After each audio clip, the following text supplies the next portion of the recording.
A he said case in East Grand Forks involving the alleged assault of a police officer. A whistleblower, the man accused of felony assault, contacted us wanting our investigators to look into his case.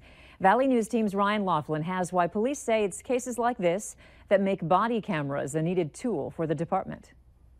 When we stopped right here, that's when we noticed the cop car pull up behind us. Malik Olson is familiar with the East Grand Forks Police Department. I have a negative history with them. I've had a lot of mental health issues, so they've dealt with me in all sorts of manners and stuff like that, but it's never gotten physical. Never gotten physical until the early morning hours of July 10th last year.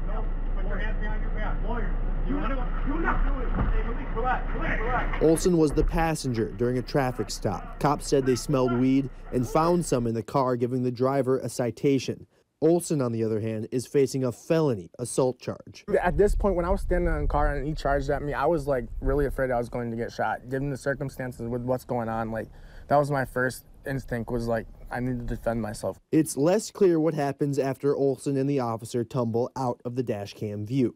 Court documents say Olson yelled, "I hate cops," and it was after he took a step toward officers in an aggressive manner and refused commands that police took him to the ground.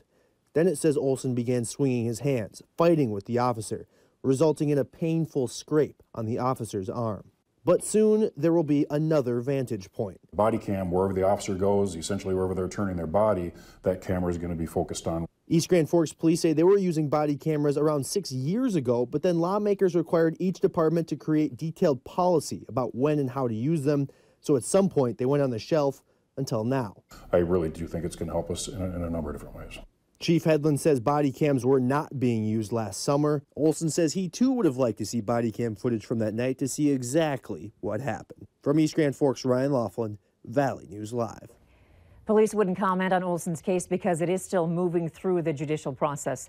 East Grand Forks police have received their new camera equipment for in-car monitoring systems and body cameras. They have outlined their policies on when they'll be used and think they'll be operational on all patrol officers in the next couple of weeks.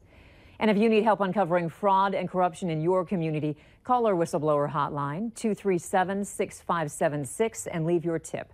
A member of our investigative team will get on the case and go to work to expose the truth.